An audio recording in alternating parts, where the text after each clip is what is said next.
Buenos días. Mi compañero, el capitán de navío y polígrafo don Marcelino González Fernández, es el presidente de la Comisión de Historia de la Real Academia de la Mar, ha diseñado este ciclo de conferencias, de las cuales la primera fue pronunciada por él mismo el pasado 27 de abril y durante su conferencia nos ilustró sobre la derrota y las vicisitudes seguidas por la expedición de Magallanes en la Mar del Sur o en el Océano Pacífico, que fue el nombre que precisamente le puso a la Mar del Sur don Fernando de Magallanes.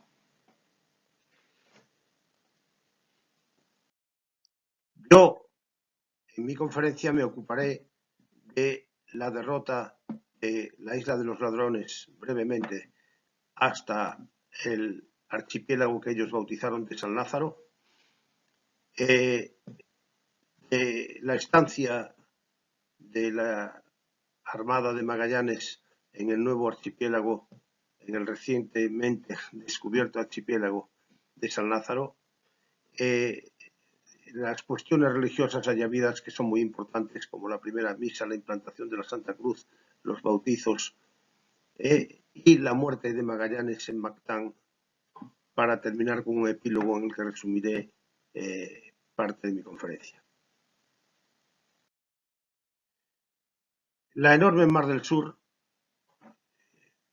decía Pigafetta en su diario, el miércoles 23 de noviembre desembarcamos del estrecho para entrar en un gran mar al que enseguida llamamos Pacífico, en el cual navegamos 3 meses y 20 días sin probar alimento fresco alguno. Esta hazaña tan espectacular es increíble que se pudiese hacer por unos humanos de aquella época con la cantidad de sufrimientos de todo tipo que tuvieron. No tener comida, ver islas preciosas llenas de vegetación que no pudieron abordar. En fin, don Marcelino nos ilustró sobre todo eso y yo solo quiero decir que al llegar a Guam pudieron recuperar algo de sus extenuadas vidas porque llegaron prácticamente muertos. Hay una cosa que quiero recordarles y es que se ha polemizado mucho de por qué Magallanes, al llegar al Ecuador, no puso rumbo al oeste del mundo para encontrar las islas de la especiería, porque él solamente sabía que las islas de la especiería estaban en la ecuatorial y lejos del estrecho de Malaca. Era su única información. Por tanto, paralelo andando, tierra encontrando, lo lógico sería que metiese al oeste. Pero el viento y la corriente le ayudaban a seguir al mismo rumbo que llevaba y estaban prácticamente, como ya he dicho, muertos. Por lo tanto, bracear las velas les debía costar un montón. Hay otra teoría. Otra teoría es que Magallanes no quiso llegar directamente a la especiería por temor, como lo había pasado en la salida de la Barra de Sanlúcar, a que los portugueses lo encontrasen y obedeciesen a su rey, que decía que no quedase constancia de esta expedición, que matase a todos y que no quedase noticia de esta expedición. Por tanto, en estrategia se llama que hizo una aproximación indirecta o que quiso hacer una aproximación indirecta. Voy a ir un poco más al norte, tener noticias, ir luego bajando al sur para ver lo que tienen allí los portugueses. Sea como sea, son teorías que ninguna, por supuesto, está demostrada. Los ladrones, a donde llegaron, la isla de Guam, en las Marianas, es un punto curiosamente súper estratégico, porque desde él se puede alcanzar Japón, la China, las Filipinas y Indonesia.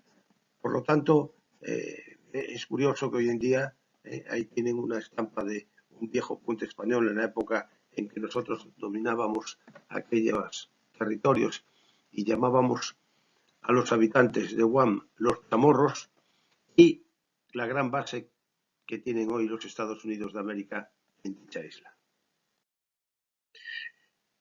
Pigafetta dice en su diario que la isla de Samar se encuentra a 300 leguas de la isla de Guam.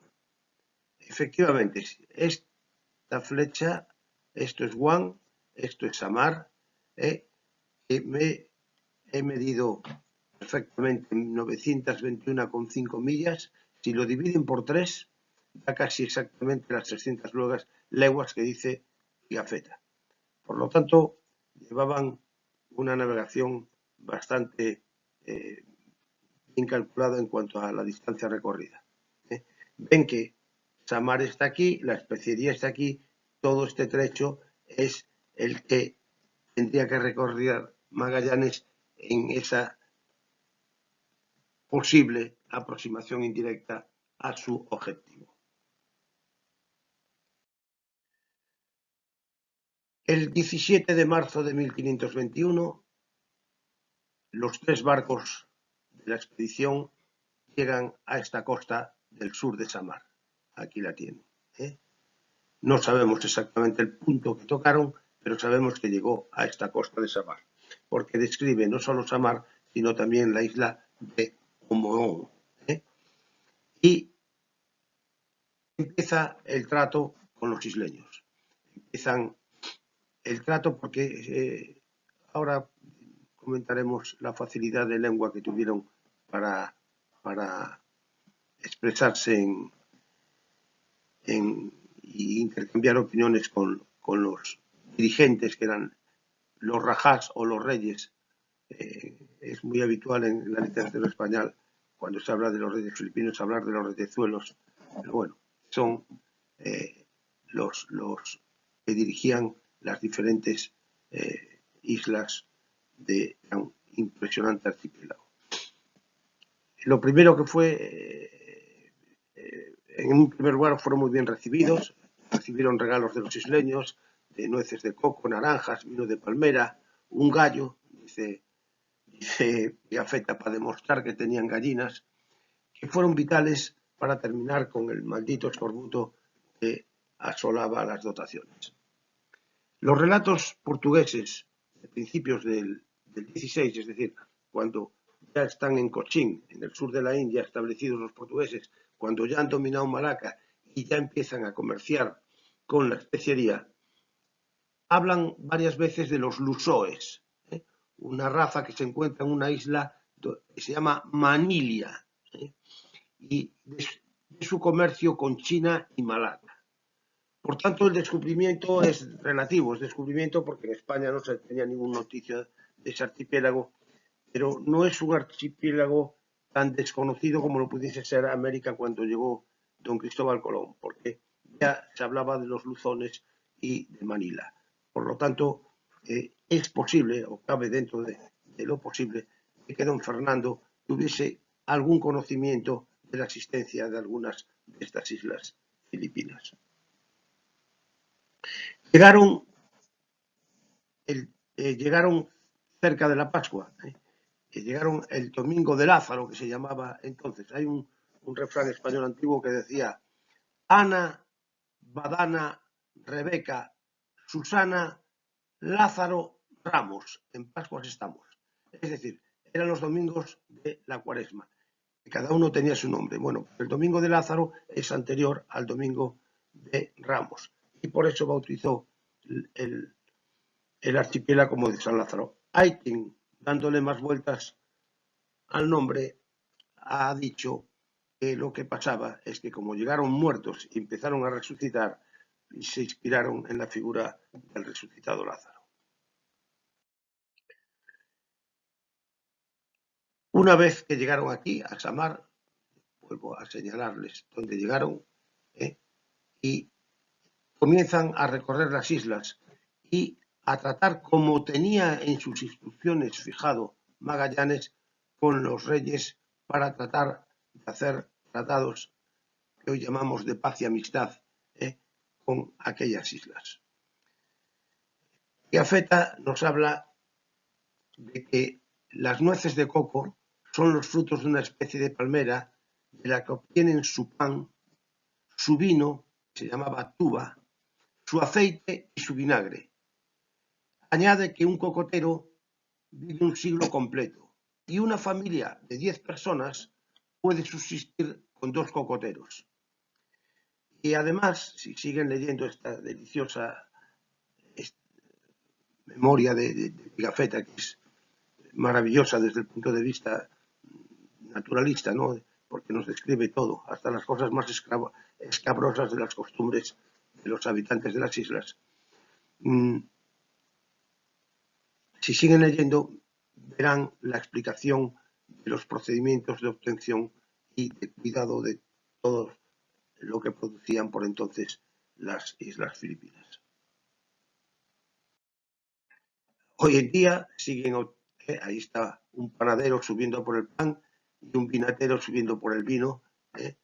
Y también participaron los españoles, porque se lo pidió uno de los reyes, en la recolección del arroz, que era vital, porque del arroz hacían otra especie de pan. En las Filipinas española de finales del 19 se hablaba de la morisqueta. La morisqueta era un arroz muy cocido, que se hacía como grumos y que lo utilizaban como si fuese pan.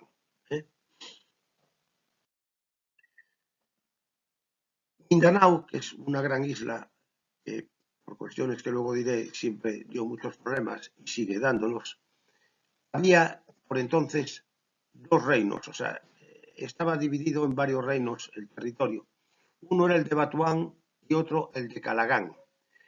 Estos 2 reinos, esta parte de la mar que ven aquí, se llama la mar de Batuán, y Batuán es exactamente aquí. Sus rajás se llamaban respectivamente Colambú y Xiagú. Pero estos 2 reyes tenían una costumbre muy curiosa. Cuando querían tratar de algo en común, se reunían en una isla pequeña que se llama Limasaua, o Masana la nombra Pigafetta, que está aquí, y en esa isla iban para tratar de algo o para recoger los frutos de esa isla, fundamentalmente el arroz que tenían allí plantado. Pues curiosamente, Magallanes, después de venir por aquí, pasar por este estrecho, llega a Limasaua y se encuentra que los 2 reyes de Batuán y Calagán están reunidos para esas labores de recolección y empiezan los tratos con ellos. Decía que el trato fue fácil porque Enrique de Malaca era el esclavo y el lengua, como se llamaba entonces a los intérpretes de Magallanes, habló perfectamente en malayo con ellos, porque los reyes de estas islas filipinas hablaban varios dialectos y varias lenguas, y entre ellas el malayo. Y fue muy fácil para Enrique de Malaca hablar con ellos y entenderse con ellos.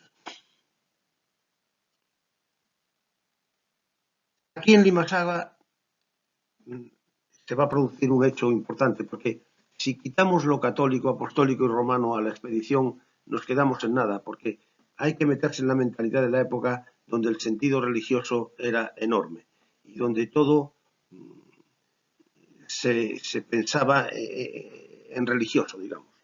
Recuerden, por ejemplo, ya al final del viaje, cuando llegan a Cabo Verde y se encuentra que llevaban una fecha equivocada, que habían ganado un día, porque habían navegado siempre al oeste, y entonces no se sabía que a los 180 grados de navegación había que sumar un día, pues la primera reacción que tienen es súper religiosa. Dicen, anda, pues hemos estado todos los viernes comiendo carne, por lo tanto vamos todos en pecado.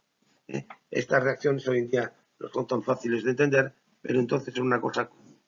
Los pilotos, aparte de saber calcular su latitud y en parte su longitud, tenían que saber calcular las fechas del domingo de Pascua para saber todo el calendario de la Iglesia y saber todas las festividades católicas.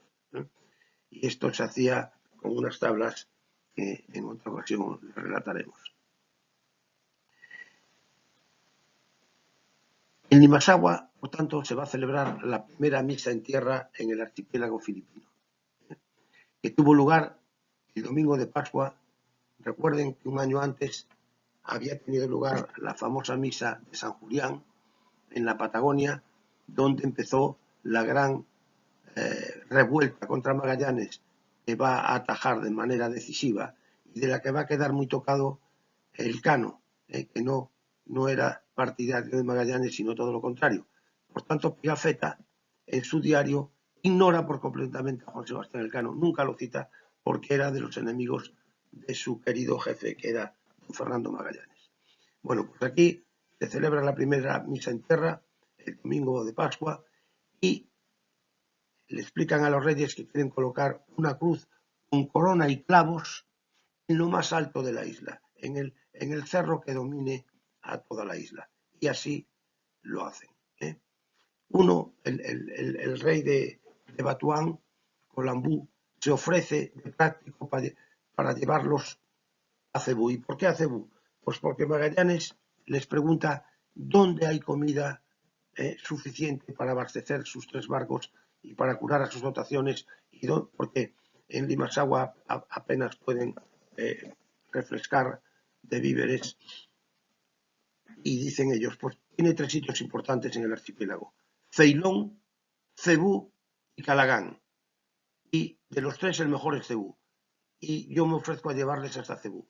Y por eso van a levar de Masana o de Limassagua y se van a Cebú, que como ven tienen que hacer esta derrota por aquí y llegar hasta aquí.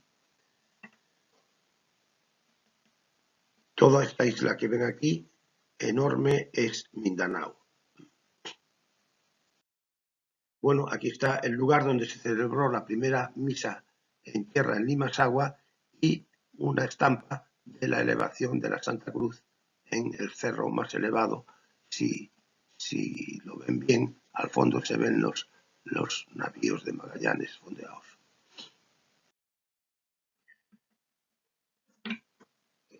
Magallanes llevaba consigo una imagen del Niño Jesús, una advocación muy de la época. Lo pueden ver en Roma, en el Bambino Jesús, lo pueden ver en Praga, el Niño Jesús de Praga, que también llevó una dama española, por cierto. Era muy de esa época. Y el rey de Cebú, era Humabón, fue el que se hizo amigo más incondicional de Magallanes. Llegó a mostrar su deseo de ponerse bajo el cetro de la corona española, quizá por motivos estratégicos, es decir, para imponerse aliado a los españoles, a los reyezuelos de otras islas que no le obedecían.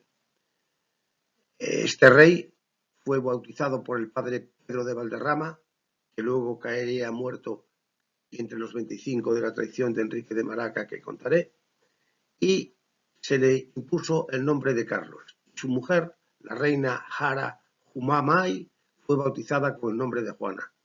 También fue bautizado el rajá de Colambú y a su mujer se le puso el nombre de Isabel. Además, en sucesivas ceremonias se bautizaron hasta 500 indígenas de la isla de Cebú. Y relata Pigafetta también, supo el capitán que a la reina le gustaba mucho el Niño Jesús y se la dio para que lo tuvieran en lugar de los ídolos. Ella aceptó, dando las gracias. 44 años más tarde, en la expedición colonizadora de Legazpi, cuando por fin se decide la corona de España a tomar todo el archipiélago y colonizarlo, un soldado de Legazpi, después del bombardeo de cierto poblado que se oponía a los españoles, y entre la chamusca de las casas quemadas por el bombardeo, encontró entre las cenizas a este Niño Jesús, que hoy es la imagen más adorada o más querida y más simbólica del archipiélago filipino. Magallanes habla mucho de que se reunían con los reyes en un balangué con toldo de palma a manera de baldaquino. Él, como es italiano, habla de baldaquino. Y aquí tienen hoy en día uno que debe ser exactamente igual a los utilizados por aquellos reyes para esas reuniones. Aquí tienen, desgraciadamente en inglés, la Magellan's Cross, que es una cruz de madera de índalo, en el mismo lugar donde fue plantada la Santa Cruz por Fernando Magallanes en Cebú.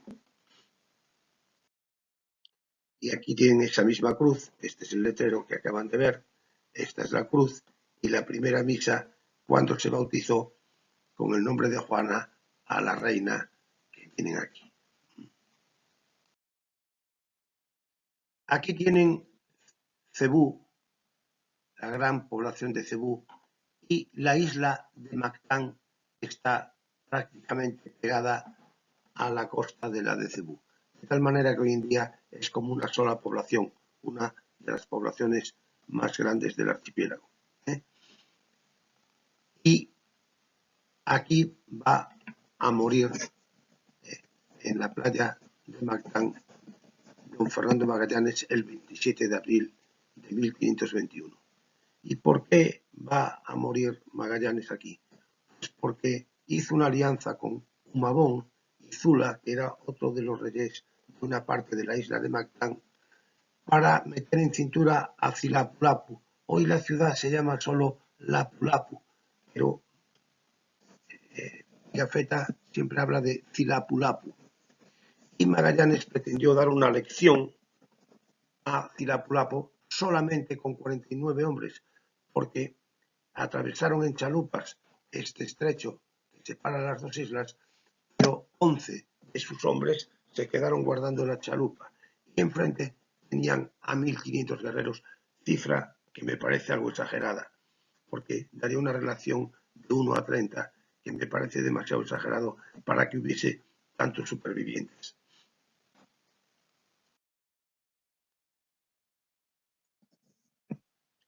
Un verso español antiguo dice que llegaron los sarracenos y nos murieron a palos, que Dios ayuda a los malos cuando son más que los buenos. Efectivamente, esto es un poco lo que pasó en Mactán. Eran 49 contra muchos. Pero quizás esta recreación que hacen todos los años en la isla de Mactán para rememorar la muerte de Magallanes, refleja mejor la realidad que esta estampa en la que ven esta grandísima masa humana.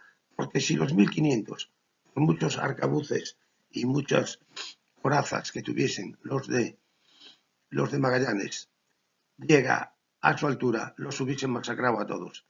Y nada más que murieron 8 españoles. Magallanes, su hijo, que se llamaba Cristóbal Rebelo, del cual que han hecho nada menos ahora que una ópera que creo que se ha estrenado en Sevilla, es un hijo natural que iba con él desde la salida de Sevilla, y dice el cronista que entre los enemigos se produjeron 15 bajas vistas. Por tanto, creo que la cifra de combatientes está exagerada. Los barcos ni enviaron refuerzos ni pudieron hacer lo que ahora llamamos un fuego naval de apoyo para proteger a Magallanes. Y tampoco pudieron recuperar su cadáver a pesar de intentar negociar con Cilapulapu que les entregase el cadáver del capitán general de la expedición. Ven ahí que hoy en día Cebú y Mactán forman la segunda ciudad más populosa de Filipinas. Hay 2 puentes que se han señalado aquí que unen ambas partes. Pero lo que es importante para nosotros es saber por qué se quedó tanto tiempo en San Lázaro Magallanes si su objetivo perfectamente determinado en las instrucciones, es decir, en la orden de operaciones que se le dio cuando salió de Sevilla. Y nuestra respuesta a esta pregunta se basa en estos supuestos. Primero, en las estipulaciones sobre islas que pasarían a propiedad de Magallanes, decían las estipulaciones de Valladolid. Otro sí, para concederos mayores mercedes, es nuestra voluntad que de las islas que descubráis, si pasan de 6, Filipinas tiene 7.107 islas, habiendo primero escogido nosotros las susadichas 6, podéis vosotros señalar 2 de ellas, de las cuales tendréis la 50ª parte de todo el provecho que de ellas pueda obtenerse, una vez deducidos las costas que existieran.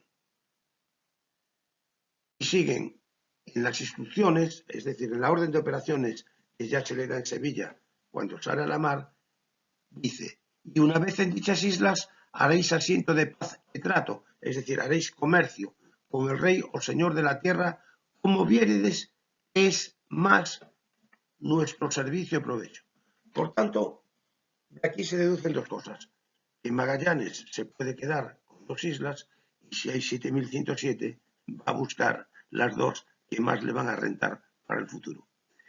Y, por otra parte, quiere obedecer las instrucciones que le mandan a hacer tratados de comercio, de paz y comercio con los reyes de aquellas tierras.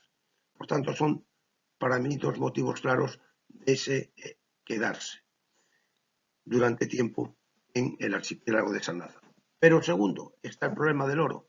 Ya saben, por Colón, por Cortés, que es exactamente contemporáneo y que sale al mismo tiempo de Cuba para México, del mismo tiempo que sale Magallanes de Sevilla para dar la vuelta al mundo, no para dar la vuelta al mundo, sino para llegar a las islas de la Especería, y el oro está siempre presente. Y Pigafetta habla de encuentran brazaletes de oro, lanzas guarnecidas de oro, en Batuán recibe un lingote de oro que Magallanes no quiso aceptar, que lo despreció como diciendo: a mí el oro no me interesa, en vez de lo que presumes, te diré de lo que careces. Y su rey les expresó, el rey de Batuán les dijo: en Batuán hay pepitas de oro tan grandes como nueces. Magallanes ordenó a los suyos, y por supuesto al intérprete, mostrar un desinterés total hacia el oro, porque era la manera de no despertar sospechas entre los nativos de que eran codiciosos de ese metal. Y luego está la cuestión del Zipango y el Catay. Dice Pigafetta: en nuestra ruta pasamos cerca de las costas de 2 islas muy elevadas, una de las cuales está en los 20 grados sur y la otra en los 15 grados sur. La primera se llama Zipango, es decir, el Japón, y la segunda Sundit Pradit, la Antilía del globo de Jaén, que parece ser que Magallanes vio en el Palacio Real de Lisboa antes de salir para Sevilla, y que según él estaba cerca de la costa de China. China, Japón, pero sobre todo China, estaba en la mentalidad de la época como la ambición de hacer tratos con ella. Desde Marco Polo, siglos antes, hasta Colón, siempre está la ambición por llegar a la China y poder comerciar con una tan vasta nación donde había de todo. Por tanto, esa cercanía a la China la notan muy bien en San Lázaro, donde ya hemos dicho que se comerciaba ya abiertamente con la China. Y las lozas, seguramente, los platos en los que comió Magallanes, de los que habla repetidamente Pigafetta, diciendo: nos ofrecieron un pescado en una fuente de porcelana o de loza, pues venían de la China. Hay, por otra parte, esto ya después de estas 3 razones que he dado para la permanencia, un paralelismo muy grande entre Magallanes y Cortés.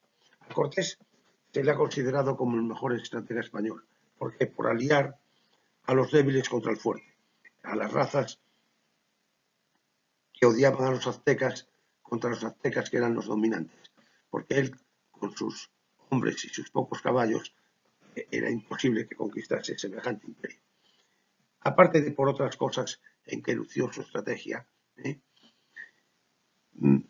esta es quizá la principal, la de las alianzas. Bueno, pues Magallanes hizo exactamente lo mismo que Cortés, aliar a unos contra otros, para sacar provecho de la situación. Pero además da recomendaciones a sus hombres muy parecidas a las que dio Cortés. Cortés les decía: dormir con la armadura puesta, porque si os ven sin armadura pensarán que sois iguales que ellos, porque ahora con la armadura puesta creen que sois dioses. Bueno, pues algo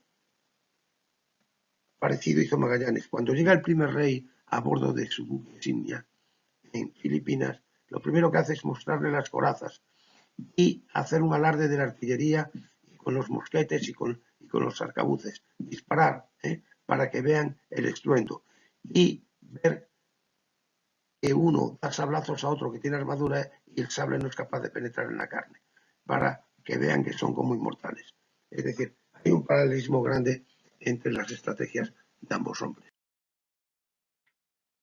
Después de la matanza de 8 hombres españoles en Mactán, Enrique de Malaca, el esclavo, hizo una traición, se puso de acuerdo con el rey Humabón, que invitó a comer a 25 en tierra y les dieron muerte y los masacraron.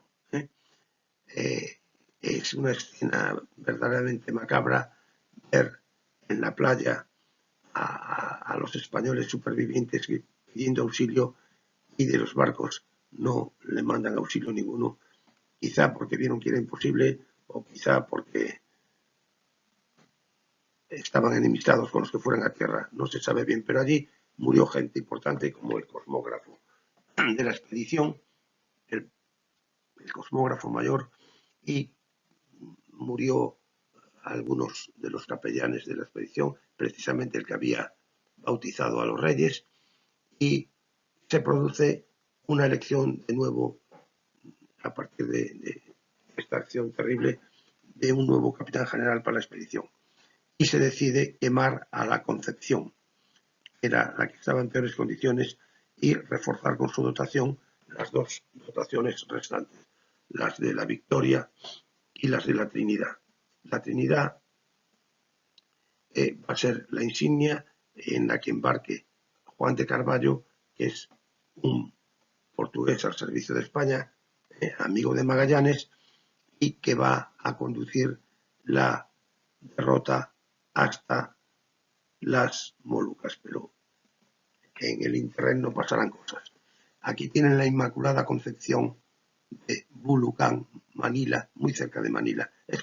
Bulacán es como un arrabal de Manila, pero vean la Virgen que lleva el mismo nombre que el barco que se ordenó quemar en Cebú. El conflicto de las religiones en Filipinas es muy acusado y muy bien estudiado, porque son los extremos del mundo donde van a coincidir los católicos y los maometanos. La expansión maometana llega hasta Mindanao y la católica llega hasta todo el archipiélago. Ya a muy finales, poco antes de la independencia de Filipinas, se realiza en España ese mapa de las Filipinas que ven a la derecha, donde tienen en rojo todas las islas que son, digamos, católicas. En amarillo están los cristianos nuevos y los infieles. Y en verde esta gran parte, esta parte de Mindanao. Joló, que ha dado una lata enorme en la historia, y todo este rosario de islas eran fieles a los maometanos. Y continúan hoy en día, cuando vean en la prensa esas personas que son asesinadas, esos turistas que son raptados en Filipinas, normalmente es por lo que llamábamos los españoles los moros de Joló.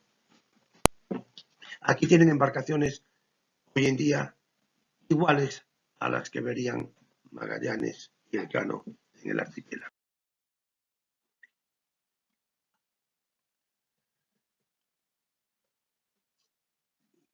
Dijimos esa teoría de la aproximación indirecta y la que hicieron Carballo y sus subordinados Gómez de Espinosa y Juan Sebastián Elcano va a ser verdaderamente indirecta, porque aquí tienen la derrota desde Mactán, Cebú, que es lo mismo, que van a seguir hasta llegar a la costa norte de Borneo y inmediatamente al sultanato de Brunei, donde se van a producir un hecho curiosísimo.